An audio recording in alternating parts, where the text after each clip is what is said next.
Good morning student. I hope कि आप सब अच्छे होंगे। आप सभी का हमारे चैनल लक्ष्य इंस्टीट्यूट में हार्दिक स्वागत है। आज हम पढ़ने वाले हैं क्लास 12th केमिस्ट्री का बहुत ही अच्छा और इम्पोर्टेंट टॉपिक है, जिसे वो कहा गया है हमारा हेनरी का नियम। क्या है हमारा हेनरी का नियम? क्लास 12 मतलब रहेगा, और केमिस्ट्री का हमारा क्लास 12th है, 12th क्लास का, और चैप्टर नंबर 1 का ही हमारा ये जो टॉपिक चल रहा है वो क्या है? हेनरी का नियम। टॉपिक जो है उसका है हेनरी का नियम।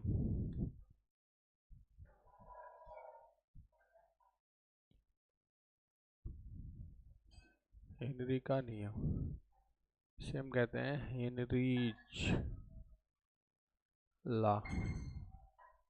हेनरीज लॉ, हेनरी का नियम बहुत ही इम्पोर्टेंट और अच्छा टॉपिक है। ये हमारे बोर्ड एग्जाम में कई बार पूछा जा चुका है। और जो इससे पीछे हमने जो टॉपिक पढ़े थे उसमें हमने आपको पढ़ा था सांद्रता ज्ञात करने की विधियां पढ़ाई थी पिछले जो क्लास में थी, और सांद्रता ज्ञात करने के साथ साथ में आपने एक टॉपिक पढ़ा था विलेयता वाला। ठीक है, तो विलेयता में आपने दो चीज़ें पढ़ी थी, ठोसों की द्रवों में विलेयता और गैसों की द्रवों में विलेयता। तो जो गैसों की द्रवों में विलेयता है, गैसों की द्रवों में विलेयता है, उस गैसों की द्रवों में विलेयता के अकॉर्डिंग ही क्या हुआ कि उसी के अकॉर्डिंग पर ये नियम जो है वो आपका चलेगा, और जो है क्या? हेनरी का नियम। इसमें इन्होंने ये बताया था कि हेनरी जो थे वो इनका वैज्ञानिक थे, जो इनका पूरा नाम जो था वो विलियम हेनरी था। क्या नाम था? विलियम हेनरी था। विलियम हेनरी, इन्होंने ये नियम जो दिया था वो 1803 में दिया था। कब दिया था? 1803 में ये नियम दिया था। और इसमें इन्होंने ये नियम दिया किसके आधार पर? जो हमारी विलेयता थी, जो गैसों की द्रव्य में विलेयता है, उस गैसों की द्रव्य में विलेयता पर इन्होंने काय का अध्ययन किया था? दाब पर अध्ययन किया। मतलब गैसों की द्रव्य में विलेयता, गैसों की द्रव्य में विलेयता जो थी उस पर अध्ययन किया था। फैन चला लो। विलेयता, ठीक है। तो क्या था कि मतलब गैसों की द्रव्य में जो विलेयता है, इस पर इन्होंने दाब का अध्ययन किया था। काय का अध्ययन किया था? दाब का अध्ययन किया। और दाब का अध्ययन करने पर मतलब अपना अध्ययन किया, और अध्ययन करने के बाद इन्होंने अपना एक नियम प्रस्तुत कर दिया, जिसे क्या कहा गया? हेनरी का नियम कहा गया था। ये नियम यानी कि हम कह सकते हैं कि विलियम हेनरी ने ये नियम जो दिया था वो 1803 में दिया था। और किस बेस पर दिया? कि जो हमारी गैस है, गैस की द्रव्य में विलेयता है, और गैसों की द्रव्य में विलेयता पर मात्रात्मक अध्ययन किया था, दाब का। काय का अध्ययन किया था? इस दाब का अध्ययन किया था, यानी कि प्रेशर का अध्ययन किया था। तो उसी बेस पर, मतलब इसी पर इन्होंने क्या किया? एक नियम प्रस्तुत कर दिया, जिसे क्या कहा गया? हेनरी का नियम कहते हैं। इस नियम में इन्होंने बताया था कि मतलब जो हमारा हेनरी का नियम क्या है, तो जैसे कोई भी मान लिया ये विलायक लिया है, और वो विलायक हम क्या लेंगे? द्रव विलायक लेंगे। जो विलायक जो रहेगा वो हमारा कैसा रहेगा? द्रव रहेगा। ठीक है, इसको हम कह सकते हैं लिक्विड सॉल्वेंट। लिक्विड सॉल्वेंट यानी कि द्रव विलायक इन्होंने लिया, और इस द्रव विलायक में क्या कर दिया? गैस को विलय किया गया। क्या किया गया? गैस को विलय किया गया। अब जब इसमें हम द्रव में क्या करेंगे? गैस घोलेंगे, मतलब विलय गैस विलायक में द्रव घोली। अब ये पात्र कैसा रहेगा? आपका बंद रहेगा, तभी तो गैस घुलेगी। तो मान लिया इसमें गैस घोली गई, तो ये गैस क्या होगी? ये जो द्रव है, इस द्रव की सतह पर क्या लगाएगी? दाब लगाती है। क्या लगाती है? दाब। यानी कि कोई भी गैस है, जब उसको अगर हम द्रव में घोलते हैं, तो द्रव में जब घोलेंगे तो वो क्या करती है? द्रव की सतह पर दाब लगाती है। क्या लगाती है? द्रव की सतह पर दाब लगाती है। तो इन्होंने बताया था कि जो गैस की घुली हुई मात्रा है, गैस की घुली हुई मात्रा, यानी कि ये द्रव जो विलायक भरा हुआ है, इसमें जितनी गैस घुलेगी, घुली हुई गैस की मात्रा उस द्रव की सतह पर उस गैस द्वारा लगाए गए दाब के समानुपाती होती है।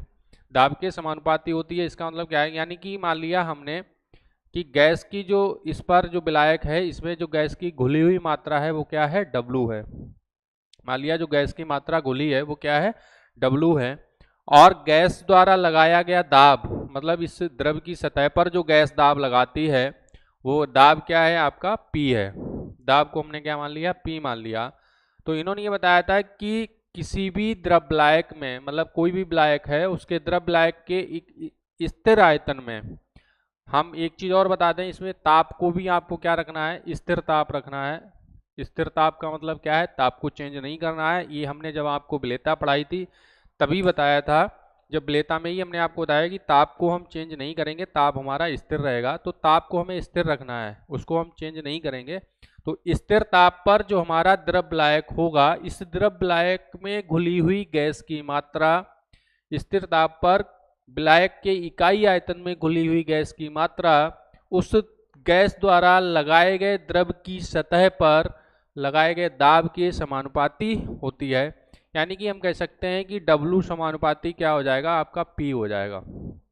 ये नियम इन्होंने, हेनरी ने दिया था। तो इसको अगर हम लिखेंगे तो क्या लिखेंगे कि स्थिर ताप पर, अगर इस नियम को हम लिखना चाहें तो परिभाषा इसकी, आपकी जो नियम है वो यही बनेगा कि स्थिर ताप पर किसी गैस द्वारा, मतलब स्थिर ताप पर कोई भी विलायक है तो स्थिर ताप पर किसी विलायक में या विलायक के इकाई आयतन में, विलायक के इकाई आयतन में, और विलायक के इकाई आयतन का मतलब हमने आपको जब विलेयता पढ़ाई थी तभी बताया था। इकाई आयतन का मतलब क्या लेंगे हम, 1 लीटर ले सकते हैं, ठीक है। तो विलायक के इकाई आयतन में घुली हुई गैस की मात्रा यानी कि W, उस गैस, मतलब उस गैस द्वारा लगाए गए द्रव की सतह पर जो दाब होता है वो उसके समानुपाती होती है। अगर इसकी हम परिभाषा लिखें तो परिभाषा आपकी बन जाएगी, स्थिर ताप पर, स्थिर ताप पर द्रव विलायक के इकाई आयतन में, द्रव विलायक के, द्रव विलायक के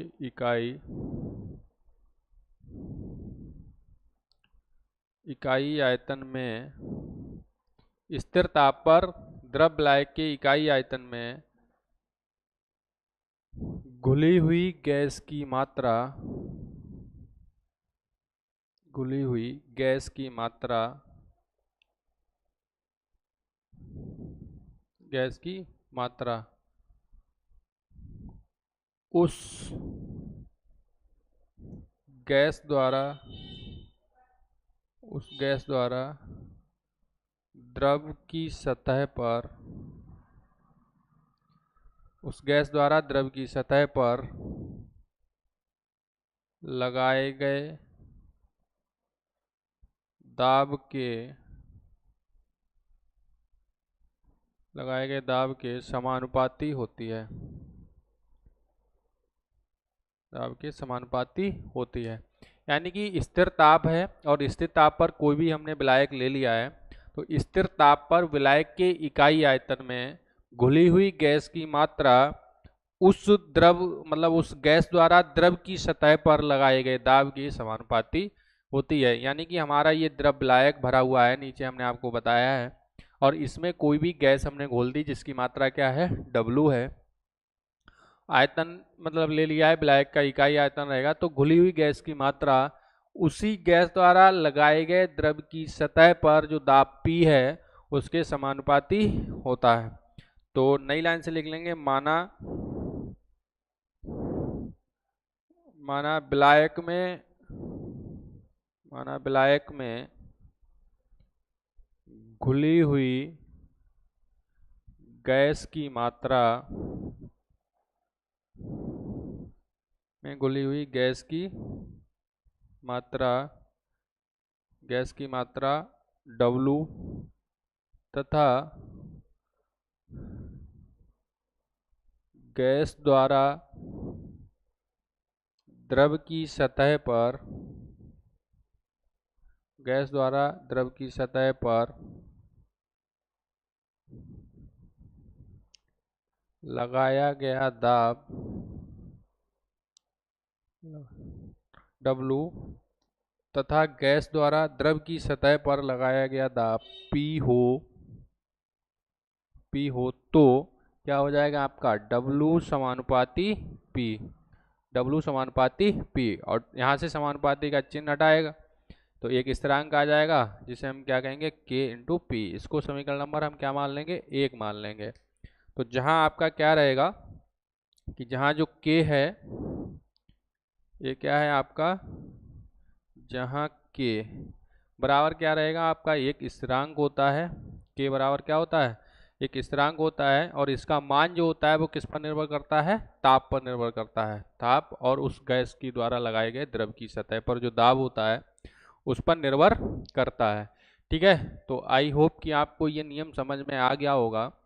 अगर नहीं समझ में आया मैं एक बार उसके लिए आपको फिर से रिपीट किए दे रहा हूँ। देखिए समझ लीजिए क्या होता है कि मतलब कोई ये विलायक है, क्या है, मान लिया ये विलायक भरा हुआ है। इस विलायक में ये जो गैस हमने घोली है ये गैस की घुली हुई मात्रा है, जिसे हमने काय से प्रेजेंट किया है, W से प्रेजेंट किया है। घुली हुई गैस की मात्रा जो है वो W है, और गैस मतलब ये विलायक है, और विलायक में जब गैस घुलेगी तो वो गैस घुली हुई होती है, वो द्रव की सतह पर क्या लगाती है, दाब लगाती है। क्या लगाती है, द्रव की सतह पर दाब लगाती है। तो उस द्रव की सतह पर लगाए गए दाब के समानुपाती होती है, के समानुपाती होती है। तो इसे हम क्या कहेंगे कि दाब के समानुपाती होती है, यानी कि W समानुपाती क्या हो जाएगा, P। तो यही चीज आपको हमने लिख के बताई है कि स्थिर ताप पर द्रव जो है, द्रव विलायक के इकाई आयतन में, द्रव विलायक के इकाई आयतन में घुली हुई गैस की मात्रा उस गैस द्वारा द्रव की सतह पर लगाए गए दाब के समानुपाती होती है। कहने का वही चीज आपको जो हमने आपको बताया है वही चीज आपकी लिखी हुई है, वही चीज लिखी हुई है। तो क्या है कि इस पर दाब लगाएंगे तो वही उसकी सतह पर जो होगा उसके समानुपाती हो जाएगी। जैसे हमने यहाँ पे ले लिया कि विलायक जो है, विलायक की घुली हुई मात्रा मान लिया W है, विलायक में गैस जो घुली हुई गैस है उस गैस की मात्रा जो है वो W है, और गैस जो सतह पर दाब लगाती है उसकी सतह पर लगाए गए दाब जो है वो क्या है आपका P है। तो W समानुपाती क्या हो जाएगा, P। समानुपाती का चिन्ह हटाएंगे तो यहाँ पे K आ जाएगा, जिससे W बराबर K इंटू पी हो जाएगा। इसको समीकरण नंबर हम क्या मान लेंगे, 1 मान लेंगे। ठीक है, ये रहेगा हमारा हेनरी का नियम। इसी के बाद जो आपका क्या है, आपका K जो है, बंद करना,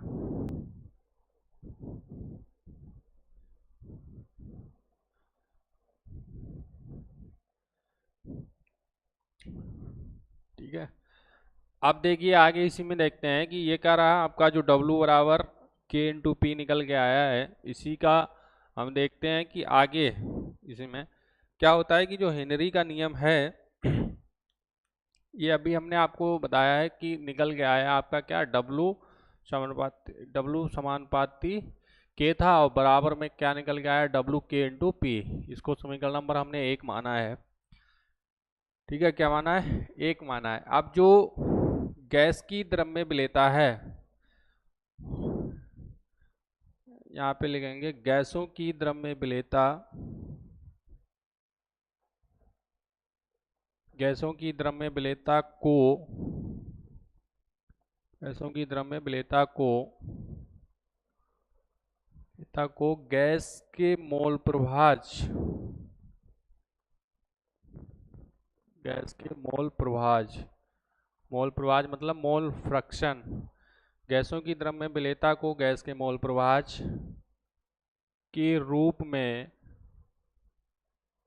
व्यक्त किया जा सकता है। यानी कि जो गैस है, गैसों की द्रव्य विलेयता है, क्या इधर नहीं आ रहा है, इधर लिख लो। गैसों की द्रव्य विलेयता जो होती है उसको मोल प्रभाज के रूप में व्यक्त किया जा सकता है, यानी कि उसको हम मोल प्रभाज के रूप में व्यक्त कर सकते हैं। तो क्या होगा कि मोल प्रभाज के रूप में जब व्यक्त हम करेंगे तो क्या लिखेंगे, स्थिर ताप पर, स्थिर ताप पर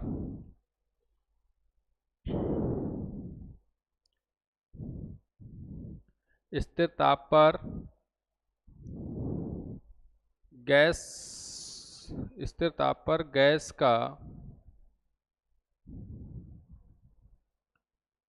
का आंशिक दाब,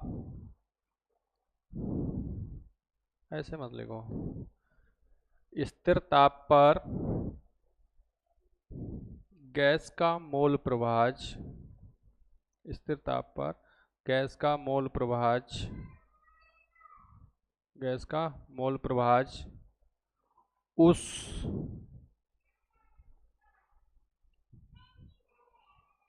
गैस द्वारा, गैस का जो मोल प्रवाह होता है उस गैस द्वारा लगाए गए द्रव की सतह, लगाए गए द्रव की सतह पर आंशिक दाब,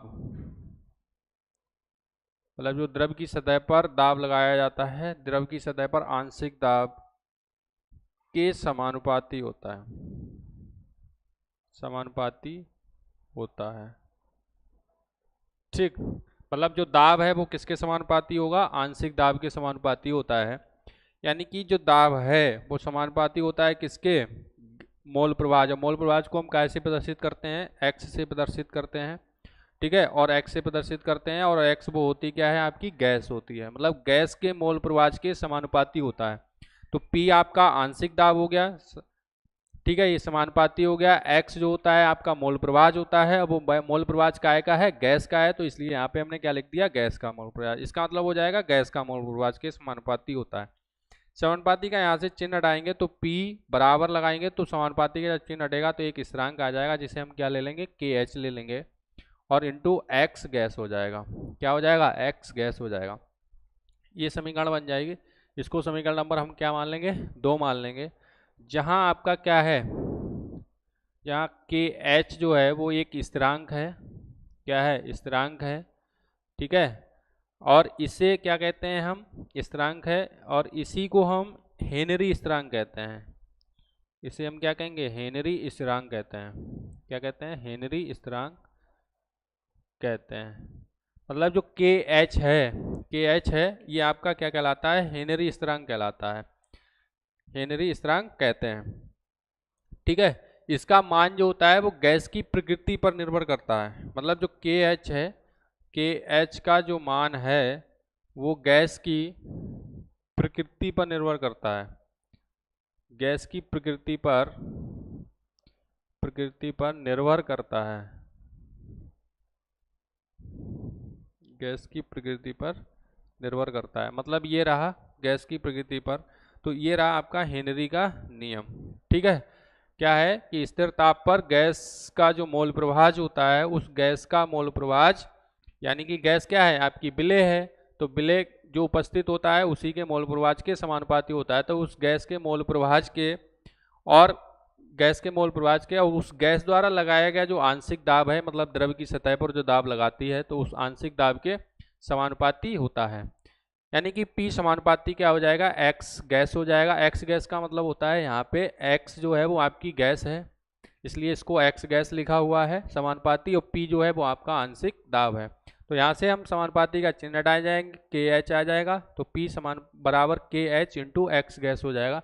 एक्स गैस का मतलब गैस का मोल प्रवाह। KH जो है वो आपका हेनरी स्थिरांक है, इसका मान जो होता है वो किस पर निर्भर करता है, गैस की प्रकृति पर निर्भर करता है। तो ये रहा आपका हेनरी का नियम।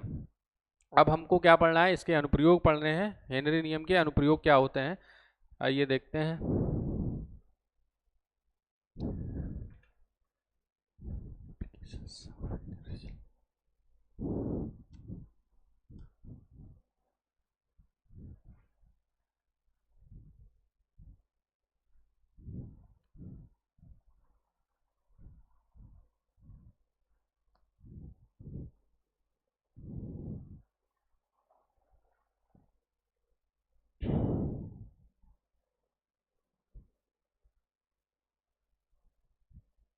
हेनरी नियम के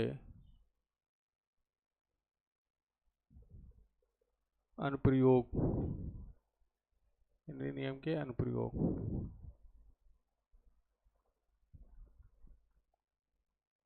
applications of Henry's law,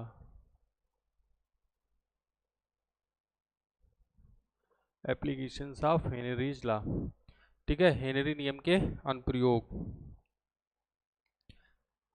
applications of Henry's law.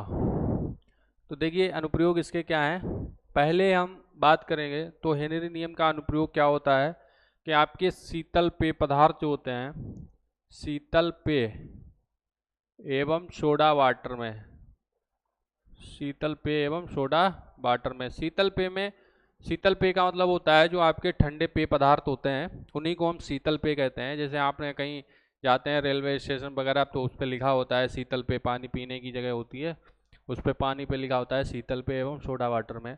तो शीतल पेय और सोडा वाटर में हेनरी नियम का अनुप्रयोग कैसे होता है अभी वो हम आपको बताते हैं। जैसे अभी हमने आपको बताया है कि कोई भी द्रव होता है, ठीक है, क्या होता है, द्रव होता है, तो इस द्रव की सतह पर क्या लगाते हैं, मतलब ये मान लिया कोई द्रव विलायक है, तो इस विलायक में जब हम कोई भी गैस घोलते हैं, क्या घोलते हैं, गैस घोलते हैं, तो वो गैस क्या करेगी, इस द्रव की सतह पर दाब लगाती है, ठीक है, और घुली हुई मात्रा जो होती है वो उसके दाब के समानुपाती होती है, मतलब गैस द्वारा, ठीक है, घुली हुई मात्रा जो है वो उस द्रव की सतह पर लगाए गए दाब के समानुपाती होती है। तो ये जो पेय पदार्थ होते हैं इनमें क्या होती है, वो गैस घुल जाती है, क्या घुल जाती है, जो ठंडे शीतल पेय पदार्थ होते हैं इनमें आपकी अमोनिया गैस या फिर हम कह सकते हैं जो सोडा वाटर होता है, यानी कि अगर हम कोल्ड ड्रिंक की बात करें तो कोल्ड ड्रिंक में आपका CO2 गैस खुली होती है। कौन सी गैस खुली होती है, CO2 गैस खुली होती है। तो शीतल पेय तथा सोडा वाटर में क्या किया जाता है, हेनरी नियम का अनुप्रयोग होता है, यानी कि हेनरी नियम इसमें फॉलो होता है, ठीक है। दूसरा क्या है कि अगर हम बात करें तो हमारा हेनरी नियम, हमारा जो ब्लड है, क्या है, ब्लड है, तो हृदय के अंदर ब्लड जो जाता है, हृदय में O2 तथा CO2 का आदान प्रदान, हृदय में O2 तथा CO2 का आदान प्रदान, यानी कि O2 तथा CO2 का आदान प्रदान का मतलब क्या हुआ कि जो हृदय होता है इसमें हम मतलब हमारे ब्लड में क्या, ब्लड जो होता है वो पूरी बॉडी में फैलता है, पूरी बॉडी में उसका सर्कुलेशन होता है तो पूरी बॉडी में फैलता है। तो सांस में हम क्या लेते हैं, ऑक्सीजन गैस लेते हैं, और जो छोड़ते हैं तो हम कार्बन डाइऑक्साइड गैस छोड़ते हैं। तो ऑक्सीजन और कार्बन डाइऑक्साइड ये क्या करते हैं, ब्लड जो होता है, ब्लड के अंदर आपने पढ़ा होगा RBC पढ़ा होता, क्या होगा, RBC होता है, RBC यानी कि रेड ब्लड कॉर्पल्स जो होते हैं वो क्या करते हैं, हम सांस में जो ऑक्सीजन लेते हैं उस रेड ब्लड कॉर्पल्स के अंदर क्या पाया जाता है, हीमोग्लोबिन पाया जाता है, जिनको क्या कहते हैं, हीमोग्लोबिन। तो ये RBC क्या करता है कि RBC के अंदर वो हीमोग्लोबिन होता है।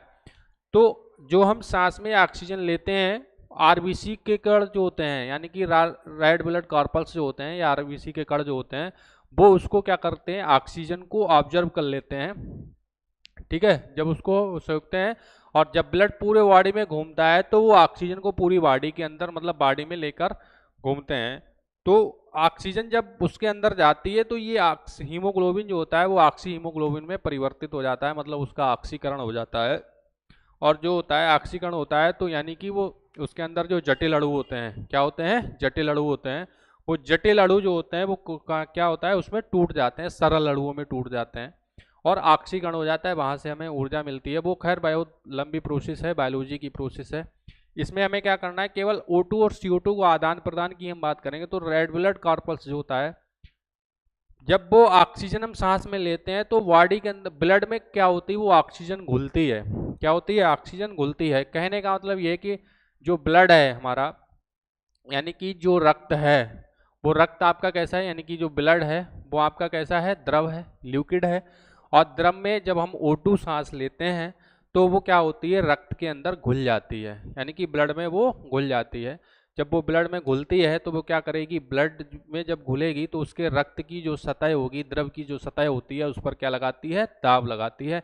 और जब वो दाब लगाएगी तो उस दाब के साथ में ब्लड को प्रेस करती है, ठीक है, यानी कि ऑक्सीजन जाती है। उसके बाद क्या करते हैं हम, जब ऑक्सीकरण हो जाता है और ऑक्सीकरण के साथ में एक व्यर्थ गैस निकलती है, मतलब जो जो जिसका क्या होता है, नाम होता है CO2, मतलब एक व्यर्थ गैस निकलती है जिसे हम क्या कहते हैं, CO2 गैस कहते हैं।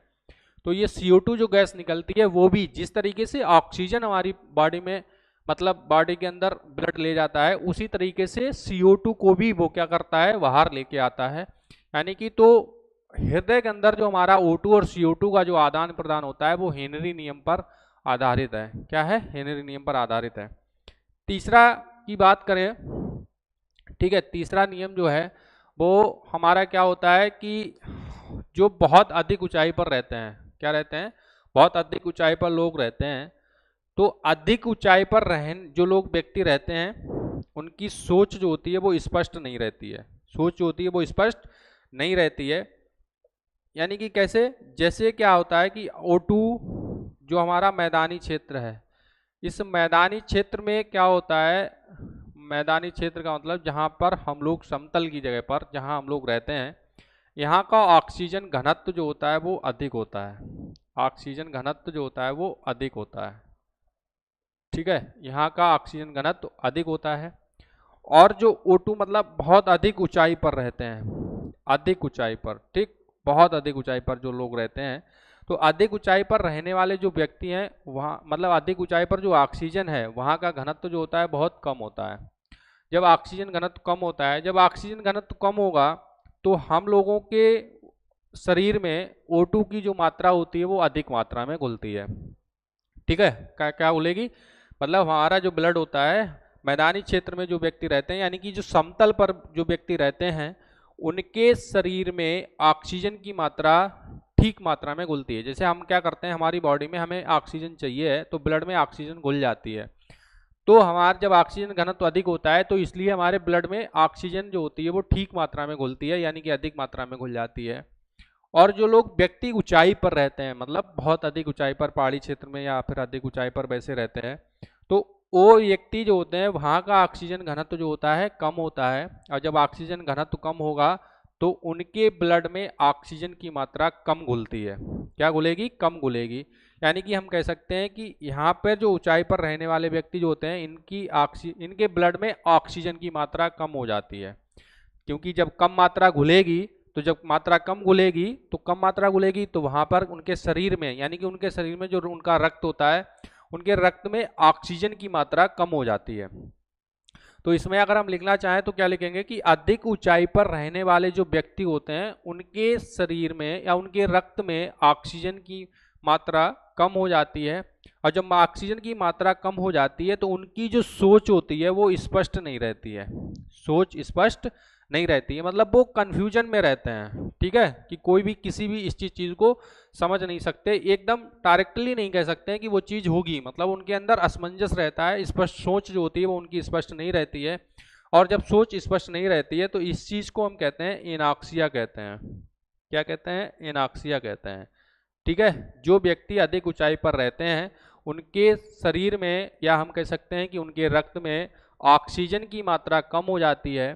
और जब ऑक्सीजन की मात्रा कम हो जाती है तो इससे उनके शरीर, मतलब उनका जो बॉडी स्ट्रक्चर होता है, उनकी जो सोच होती है, उनका जो माइंड होता है, मतलब जो सोच होती है वो उनकी सोच स्पष्ट नहीं रहती है। और इस चीज़ को, यानी कि जब सोच स्पष्ट नहीं रखती तो ये जो ऐसे लक्षण होते हैं, ये लक्षण, इन लक्षणों को हम एनाक्सिया कहते हैं। क्या कहते हैं? एनाक्सिया कहते हैं। ठीक है, तो आई होप कि आपको ये चीज़ समझ में आई होगी कि जो मैदानी क्षेत्र होता है उस पर ऑक्सीजन घनत्व कम होता है, तो इसलिए वो ब्लड में ऑक्सीजन जो होती है वो अधिक मात्रा में घुलती है। और जो अधिक पर ऊंचाई पर रहते हैं जो व्यक्ति, उनके ऑक्सीजन की मात्रा कम होती है, क्योंकि उनके वहाँ का घनत्व कम होता है। घनत्व कम होने के कारण वो ऑक्सीजन उनके ब्लड में कम हो जाती है। मात्रा कम हो जाने के कारण उनकी सोच जो होती है वो स्पष्ट नहीं रहती है।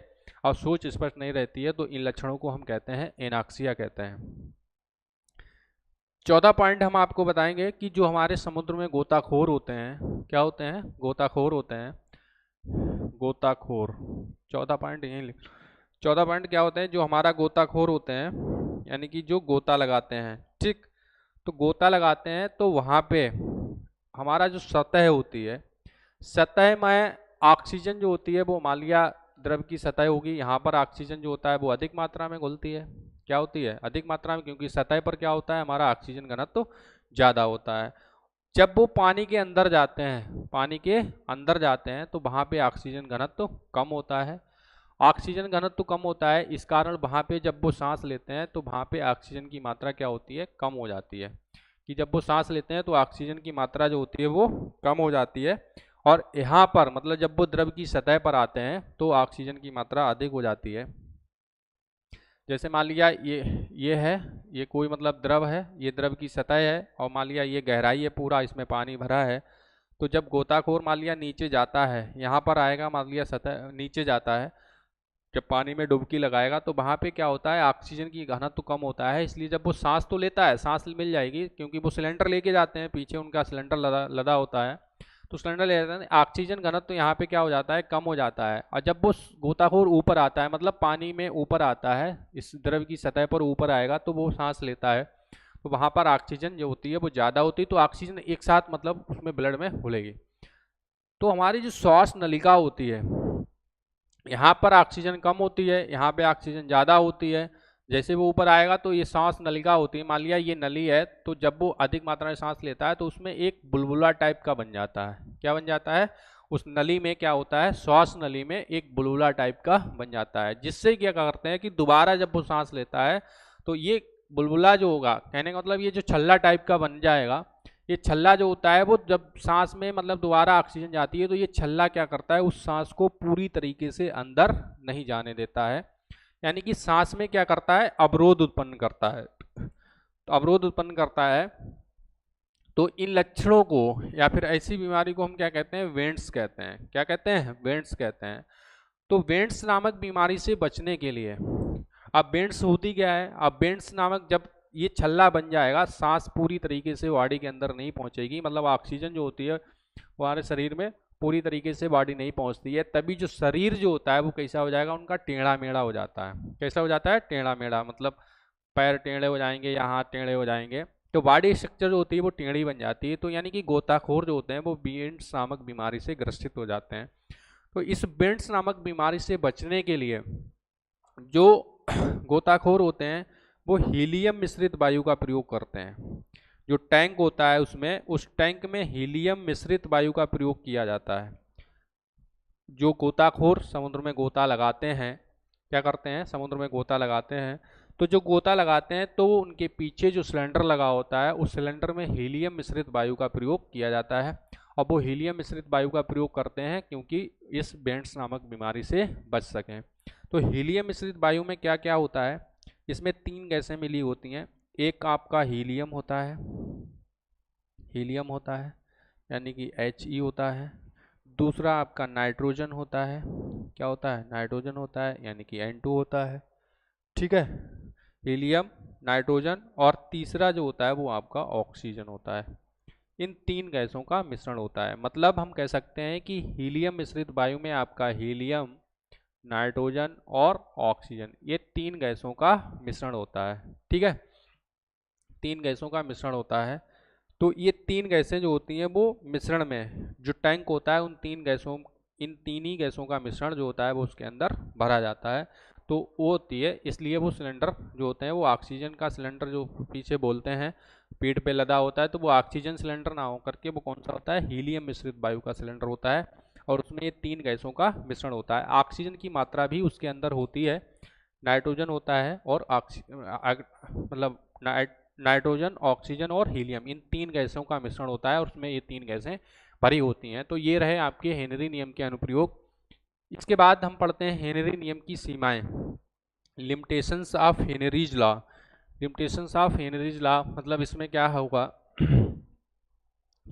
सीमाएं क्या होंगी वो देखते हैं।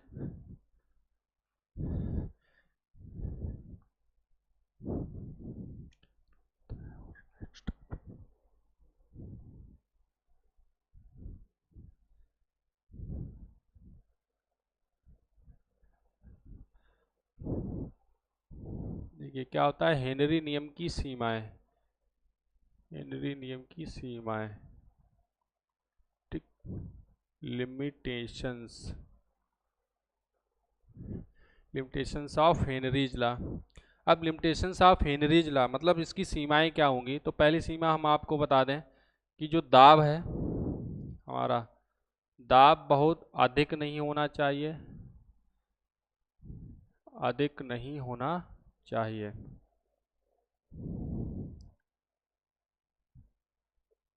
ठीक, दाब अधिक नहीं होना चाहिए मतलब क्या होगा, जैसे मान लिया हमने आपको बताया था कि ये आपका क्या भरा है, विलायक है। ठीक, इसमें जो घुली हुई गैस है, मान लिया ये विलायक, नीचे द्रव, ये द्रव है, विलायक है, और ये गैस है। तो गैस जो होगी क्या करेगी, गैस इस पर घुलती है तो गैस इसकी सतह पर दाब भी लगाती है। तो जो दाब लगाएगी, अगर दाब आपका अधिक हो जाएगा, क्या हो जाएगा, दाब अधिक हो जाएगा, तो वो घुली हुई गैस की मात्रा के समानुपाती नहीं हो पाएगा, मतलब ये समानुपाती नहीं रहेगा। या हम कह सकते हैं कि जो उपस्थित गैस होती है इस गैस के मोल प्रवाह के बराबर नहीं रहेगा। तो इसलिए दाब जो होता है वो बहुत अधिक नहीं होना चाहिए। और जब इसके समानुपाती नहीं होगा तो ये हेनरी नियम का फॉलो नहीं करेगा, मतलब फॉलो नहीं होगा। तो इसलिए क्या है कि दाब जो होता है वो बहुत अधिक नहीं होना चाहिए। बात समझ में आ गई? यानी कि क्या होता है कि द्रव की सतह पर ये जो विलेय होता है इसका क्या होता है, विलायक, द्रव की सतह पर विलेय जो घुली हुई गैस की मात्रा, विलेय क्या है, इसमें गैस है, तो घुली हुई जो गैस है उसका अधिक मात्रा नहीं घुलनी चाहिए। ठीक है, यानी कि वो द्रव है, जब वो इस पर दाब लगाएगी तो वो दाब जो है वो बहुत अधिक नहीं होना चाहिए। अगर दाब अधिक हो जाएगा तो उसके मोल प्रवाह के समानुपाती नहीं होगा, क्योंकि अभी हमने जो नियम पढ़ा है वो ये कह रहा है कि जो लगाया गया दाब है वो उसके मोल प्रवाह के समानुपाती होता है। और जब दाब अधिक हो जाएगा तो इसके मोल प्रवाह के समानुपाती नहीं रहेगा। जब समानुपाती नहीं रहेगा तो ये नियम फॉलो भी नहीं होगा। तो इसलिए दाब जो होता है वो बहुत अधिक नहीं होना चाहिए। तीसरा हम लिखेंगे ताप बहुत अधिक नहीं होना चाहिए, अधिक नहीं होना चाहिए। ठीक, एक मिनट, थोड़ा सा मिस्टेक हुई है इसमें। दाब जो है वो बहुत अधिक की जगह पर क्या हो जाएगा, आपका बहुत कम हो जाएगा, बहुत कम हो जाएगा, ताप जो रहेगा वो अधिक रहेगा। अब दाब कम नहीं होना चाहिए, दाब कम होने का मतलब क्या है, यही है कि यहाँ पे जो दाब होती है, घुली हुई गैस की मात्रा, यानी कि गैस का जो मोल प्रवाह होता है, जो आपने एक्स गैस लिखा था, तो एक्स गैस वो दाब के समानुपाती नहीं रहेगा। ठीक है, दाब के समानुपाती नहीं रहेगा, क्योंकि दाब अगर कम हो जाएगा तो मोल प्रवाह के बराबर नहीं रहेगा, और जब मोल प्रवाह के बराबर नहीं होगा तो हेनरी नियम का फॉलो भी नहीं होगा। तो इसलिए दाब जो होता है वो बहुत कम नहीं होना चाहिए, ताप बहुत अधिक नहीं होना चाहिए। जैसे क्या करेंगे, अगर हम ताप को बढ़ा देते हैं, क्या करेंगे, ताप को बढ़ाएंगे, तो ताप को बढ़ाने पर विलेयता जो होती है वो क्या होगी, बढ़ जाएगी। और जब ताप बढ़ाएंगे तो विलेयता बढ़ जाएगी, तो जब विलेयता बढ़ जाएगी तो इसमें द्रव की जो घुली हुई मात्रा होगी वो भी बढ़ जाएगी। और जब गैस की मात्रा बढ़ जाएगी तो वो दाब के समानुपाती नहीं रहेगी, मतलब दाब भी आपका क्या होगा, बढ़ जाएगा। तो ताप बहुत अधिक नहीं होना चाहिए।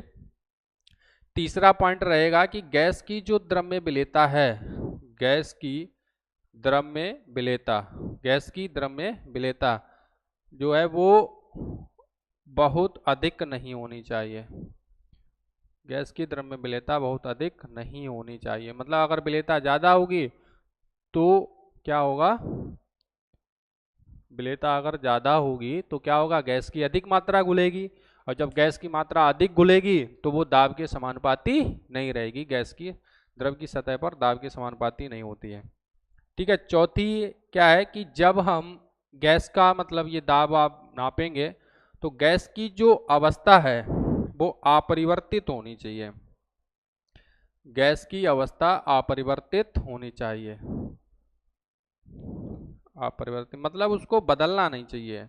गैस की अगर अवस्था बदल जाएगी, ठीक है, गैस की अवस्था अपरिवर्तित होनी चाहिए।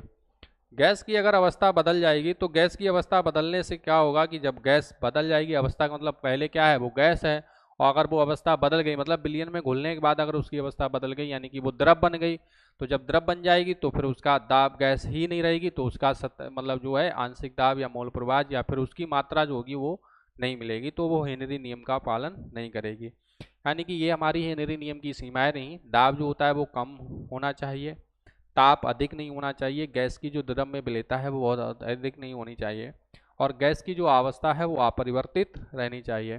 तो आई होप कि आपको ये नियम बहुत अच्छे से समझ में आ गया होगा।